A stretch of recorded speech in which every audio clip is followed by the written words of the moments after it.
les intervenants remarquables qui vont s'exprimer dans cette séance de conclusion, c'est de sortir du « ah ben oui, c'est bien vrai, il n'y a pas de confiance, ça n'est pas normal ». Et pourtant, ce manque de confiance n'est pas qu'un sentiment, c'est une chose qui a été quantifiée, car comme vous savez, nous quantifions maintenant les sentiments. Nous savons que le niveau de confiance que les citoyens, que les individus vivant aujourd'hui avec nous dans notre monde, dans nos sociétés démocratiques, le degré de confiance n'a jamais été plus bas. Confiance dans les gouvernants, confiance dans les médias, confiance dans les ONG, confiance dans les grandes compagnies commerciales, c'est désastreux. Or, si nos démocraties sont basées sur la confiance, et ça vous n'avez pas besoin d'une conférence pour le savoir, alors en effet, nous sommes dans une situation préoccupante. Je voudrais vous confier un tout petit souvenir d'étrangère en France.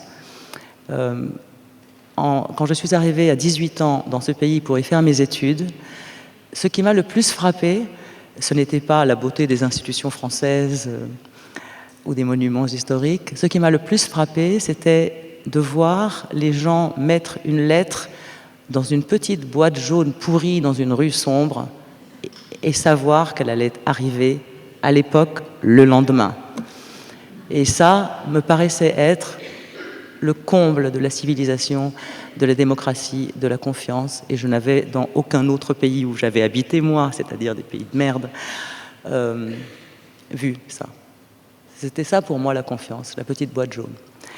Nous avons un panel remarquable de personnes très engagées dans leur vie. Chacune d'entre elles, j'ai l'impression, a été choisie non seulement pour les livres faits et les connaissances acquises, mais également pour l'engagement auprès de la société qu'elle représente.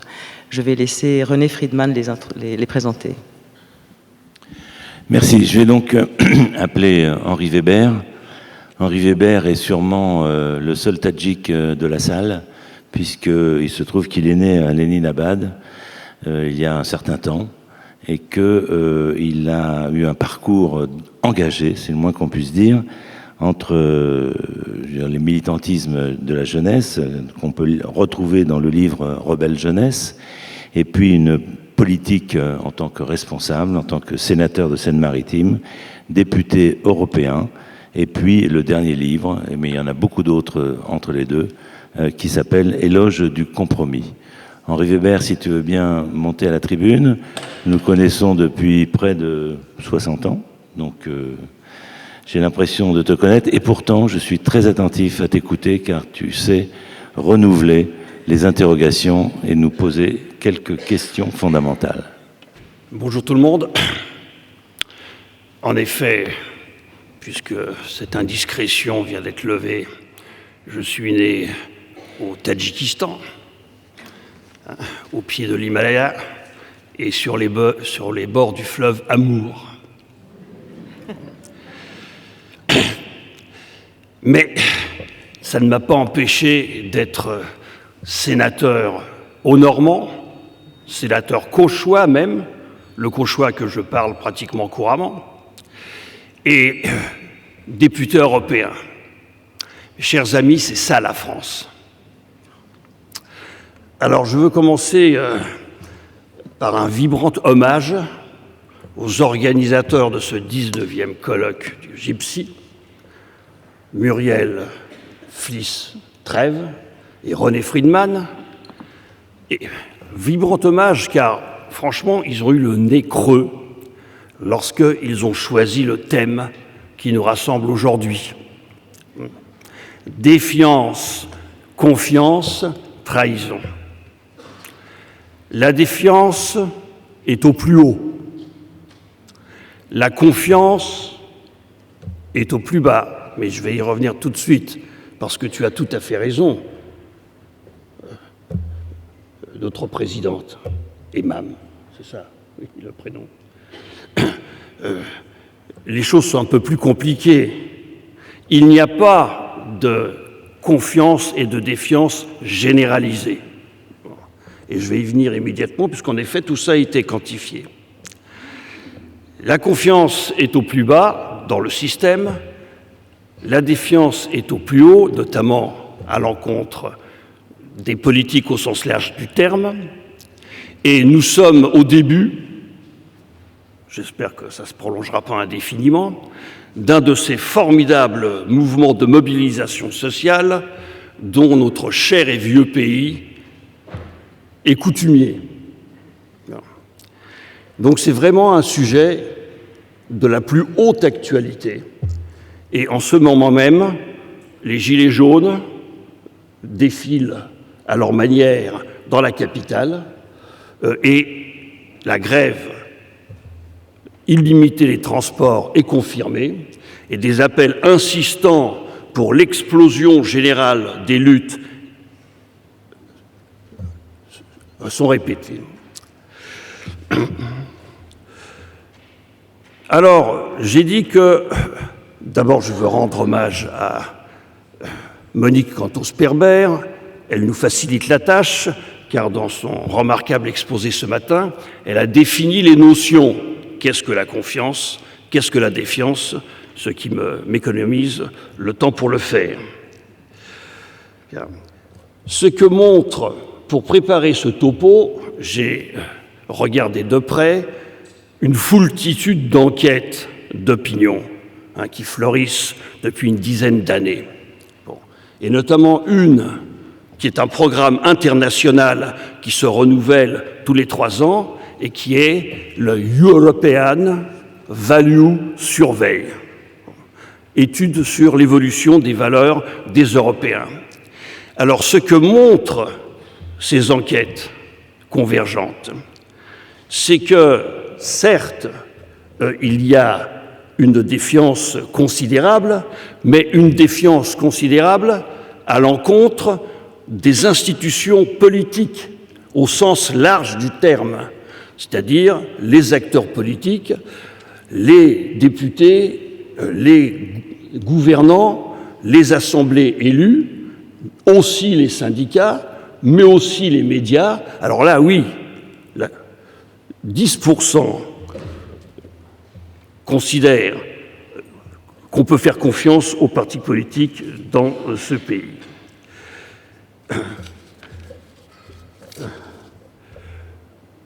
Mais, simultanément, et ça a été ma surprise, il y a une confiance forte des répondants en direction des institutions régaliennes et sociales de l'État. 80% des répondants déclarent faire confiance à l'armée. 79% prétendent faire confiance dans la police, en dépit de ses nombreuses exactions. Des chiffres de la même ampleur concernent la santé, l'école, la sécurité sociale. Autrement dit, on n'a pas affaire à une défiance généralisée. Et si on prend les relations interpersonnelles, tout dépend beaucoup de la façon dont on pose la question. Quand on met le panel face à une alternative binaire du genre « Pensez-vous qu'on peut faire confiance à tout le monde, à des inconnus, ou bien pensez-vous au contraire que face à des inconnus, il faut rester extrêmement prudent ?» Eh bien, en effet, en France en tous les cas, 25% considèrent qu'on peut faire confiance à des inconnus. Mais quand on pose la question de façon un peu moins simpliste, on apprend que 80% et même 91% des répondants considèrent qu'on peut faire confiance aux membres de sa famille. À peu près le même chiffre considère qu'on peut faire confiance aux personnes que l'on connaît. Un chiffre un peu plus bas, mais de l'ordre de 71, considère qu'on peut faire confiance à ses voisins. Autrement dit, il y a un continuum en fonction de la familiarité, de la proximité, et c'est seulement, en effet, 25% qui considèrent que lorsqu'on est confronté à des inconnus, eh bien, il vaut mieux être prudent. Personnellement, je ne sais pas ce qu'en dira Daniel Cohen tout à l'heure. Personnellement, je considère que c'est plutôt un indice de sagesse qu'un signe de paranoïa. Non. À la vôtre.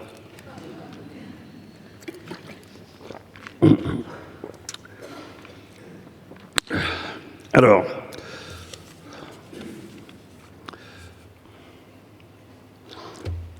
la défiance comme la confiance ne sont pas des sentiments platoniques. La défiance débouche sur l'affrontement, voire l'épreuve de force. Elle est le terreau d'une culture du conflit. Et la confiance favorise au contraire la coopération, la négociation. Elle est le terreau d'une culture du compromis. C'est pourquoi je préfère, en ce qui me concerne, parler de culture d'affrontement et de culture du compromis plutôt que de société de défiance et de société de confiance. Qu'en France, la culture de la défiance et de l'affrontement est dominante, qu'elle l'emporte largement sur la culture du compromis, nous en avons en ce moment même une illustration éclatante. Dans quel autre pays développé assistons-nous depuis plus de 30 ans à ce mouvement, à cette lutte massive, récurrente contre la réforme des retraites? Nulle part ailleurs. Il y a une seule réforme des retraites qui est passée comme une lettre à la poste, et même à la satisfaction majoritaire, en tous les cas, sinon quasi générale, c'est celle de François Mitterrand en 1981. Il est vrai qu'elle faisait passer la durée, l'âge de départ à la retraite de 65 ans à 60 ans. Et personnellement, je sais que c'est une mesure qui a été très critiquée, personnellement, je l'ai approuvée et je l'approuve toujours, parce qu'à l'époque, l'espérance de vie des ouvriers était de 69 ans et que leur laisser davantage que 4 ans pour jouir de leur retraite était, je crois, un acte tout à fait positif et digne de la gauche. Mais depuis lors, l'espérance de vie a augmenté très considérablement et la question se pose différemment. Mais si on fait abstraction de cette affaire de 1981-82, à partir de là, 1995, 2003, 2007, 2010, à chaque fois c'est la même chose, des manifestations monstres, plus d'1 million de manifestants selon la préfecture, plus de 2,5 millions selon la CGT, et des grèves dures, longues, soutenues par l'opinion publique. Vous vous souvenez tous de celle de 95 et on ne sait pas ce que va donner celle de 2019. Dans aucun autre pays, une réforme que tout le monde considère comme nécessaire et que chaque fois que la gauche revient au pouvoir, elle se garde bien d'abolir les réformes qu'avait fait la droite à ce sujet. Parce que le sujet au début, en 2003, et plus tard, c'était est-ce qu'on maintient les annuités à 37 années et demie ou bien est-ce qu'on les allonge un peu? Et on les a allongées progressivement. Et chaque fois que la gauche est revenue au gouvernement, en dépit du fait qu'elle était opposée, quand elle était dans l'opposition à ces allongements, elle s'est bien gardée de revenir dessus. Seule la CFDT a refusé à chacune de ces occasions de participer à ce front du refus et a accepté de négocier, ce qui lui a valu cette boutade digne d'une meilleure cause. Lorsque les capitalistes rétabliront l'esclavage, la CFDT négociera le poids des chaînes. Alors, cette propension à l'affrontement se retrouve également au sein du peuple de droite. On se souvient de l'ampleur des manifestations organisée par la droite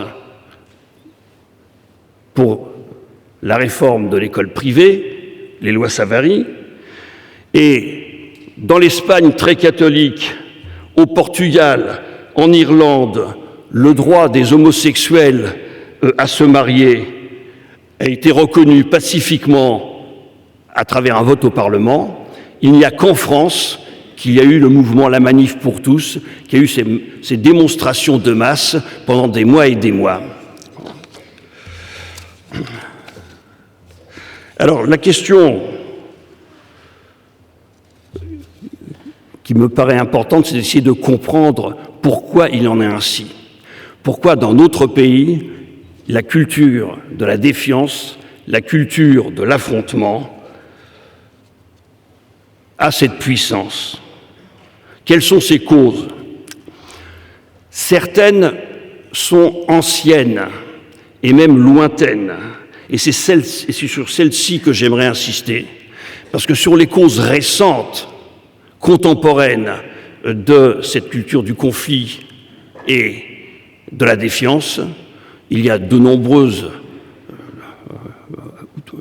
analyses et ouvrages, et je suis certain que mon ami Daniel Cohen en parlera en conclusion. Ce qui m'intéresse, c'est les racines, les causes profondes de cette affaire.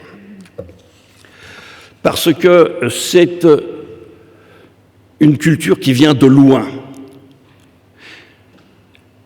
Cette cause profonde, je la vois dans la genèse de l'État français et historiquement comment il s'est constitué, et dans sa nature et ce qui en découle dans ses rapports avec la société française. On dit couramment qu'en France, c'est l'État qui a fait la nation, alors qu'ailleurs, en Allemagne, en Italie, c'est la nation, c'est la société civile qui ont fait l'État. L'État a fait la nation en France, mais il l'a fait dans la violence. Il l'a fait dans une violence inouïe même. Et cette violence a suscité la résistance, non seulement des grands féodaux, des classes dominantes de l'époque, mais aussi des peuples régionaux. Et cet État s'est constitué de cette manière, en puissance, surplombant la société, méfiant à l'endroit de tout ce qui ne le contrôlait pas. Et je crois c'est ça la racine historique profonde de la défiance et de la culture du conflit dans notre pays. Lorsque la hiérarchie verticalement se défie des populations et veut tout contrôler, eh bien, les populations en retour se défient de l'État tout en attendant énormément. On attend de l'État en France beaucoup plus que ce qu'en attendent la plupart des peuples voisins. C'est, je crois, la première raison, aggravée par le fait que cet État qui s'est constitué, et la résistance dont je parlais tout à l'heure, elle s'est illustrée tragiquement dans les guerres de 100 ans, dans les guerres de religion, dans la Fronde, et dans toute une série de révolutions. Nous sommes quand même le pays qui est le recordman mondial des révolutions. À partir de la révolution inaugurale de 1789, il y a eu toute la suite, 1830, 1848, 1871, 1936, voire même 1968. Vous connaissez la litanie. On n'en a jamais fini avec la Révolution française, qui est toujours inachevée et qu'il faut toujours parachever en la transcroissant en révolution sociale et même aujourd'hui de plus en plus en instituant des systèmes de démocratie directe. Par ailleurs, la bourgeoisie française a été révolutionnaire pendant pas mal de temps, et notamment entre le règne de Louis XVI et celui de Louis-Philippe en 1848, où elle a commencé à s'inquiéter de la puissance du salariat, et libérale, voire libertine, et révolutionnaire en tous les cas contre la monarchie et l'aristocratie, elle a transmis au salariat, à la classe ouvrière française, cet esprit critique, cet esprit révolutionnaire, et la classe ouvrière française s'en est immédiatement servie pour son propre compte. Et le mouvement ouvrier français a été longtemps révolutionnaire. La CGT a été d'abord anarcho-syndicaliste pour devenir par la suite communiste. Et il y a eu cette culture révolutionnaire qui n'est pas spécialement propice à une culture du compromis et à des attitudes de concertation, négociation, coopération.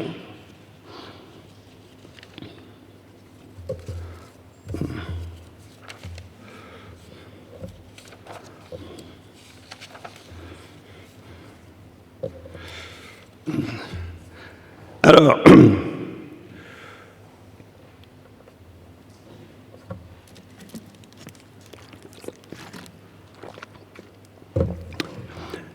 à ces causes profondes s'ajoutent les causes récentes, qui tiennent aux mutations, à l'évolution du capitalisme contemporain, qui s'est mondialisé, qui s'est numérisé, qui est dominé désormais par la finance et qui a introduit un rapport de force entre les classes au niveau international qui lui est éminemment favorable.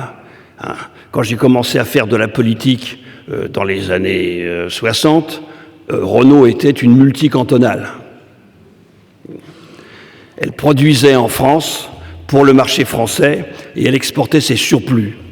Aujourd'hui, Renault, c'est une multinationale géante qui comporte 7 groupes et pas seulement Nissan.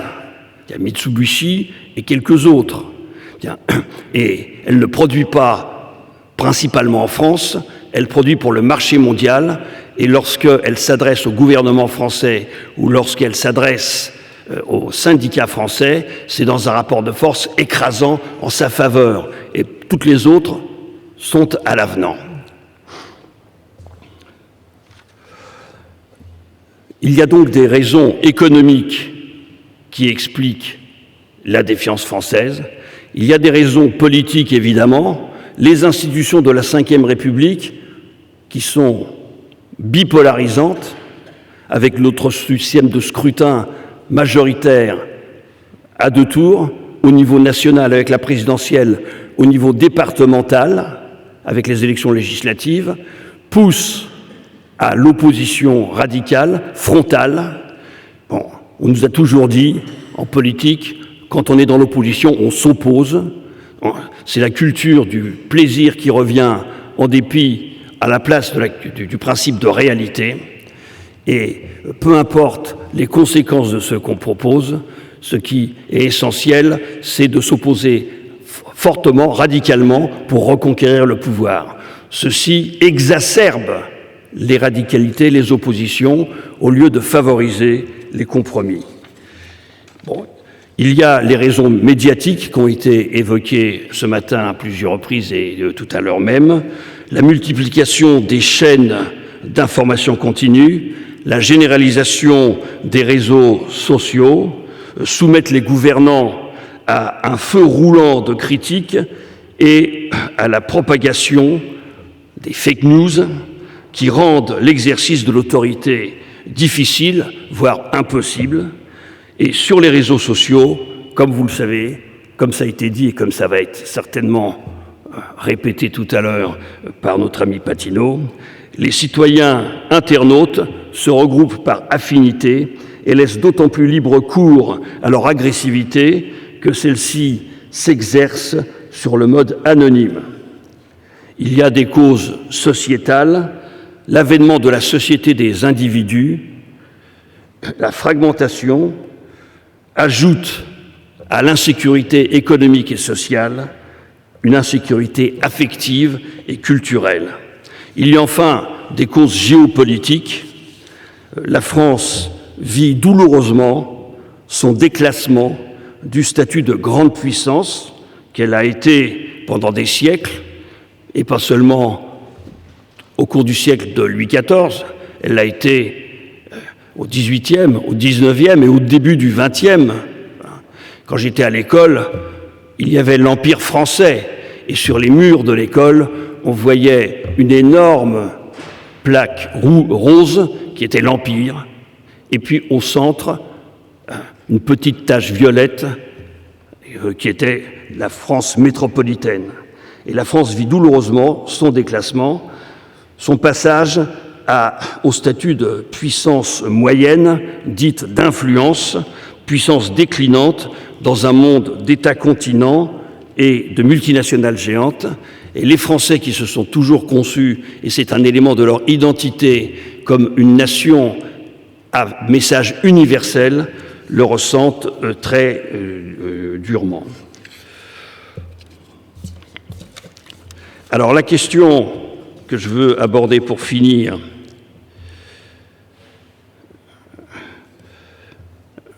c'est en réalité, en énumérant des têtes de chapitre, c'est comment en sortir, comment réduire le niveau de défiance et de conflictualité qui existe dans notre société et comment accroître le niveau de confiance et de coopération. Parce que cette haute combativité française a eu beaucoup de bons côtés. Le fait de ne pas se laisser faire, le fait de revendiquer, de s'organiser contre le pouvoir central et contre les dominants a permis d'innombrables conquêtes démocratiques et sociales. Bon. Il n'y a qu'en France, désormais avec le Danemark et quelques pays d'Europe du Nord, où 57% des richesses produites sont prélevées et redistribuées, où les inégalités, en dépit de leur existence, sont stables et nettement plus faibles que partout ailleurs, où les services publics sont nombreux, diversifiés et de qualité. Bon, tout ça, ce n'est pas arrivé tout seul. C'est le fruit de cette combativité populaire dont le soubassement est cette culture de défiance et cette culture d'opposition, parce qu'il y a matière à se défier et à s'opposer. Mais aujourd'hui, nous sommes rentrés dans une période d'une triple révolution. Une révolution technologique avec le numérique, l'intelligence artificielle, les biotechnologies. Une révolution écologique avec le péril du réchauffement climatique et une révolution démographique aussi, avec le vieillissement accéléré de la population. Et si on veut être capable de faire face aux énormes défis que posent ces trois révolutions, eh bien, on a besoin de développer la coopération entre tous les acteurs sociaux et politiques et non pas le conflit à outrance.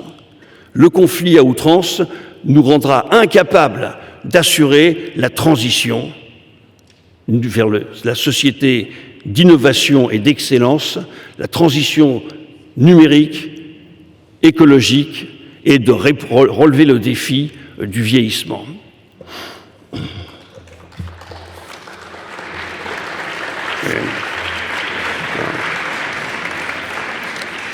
Je crois la conclusion.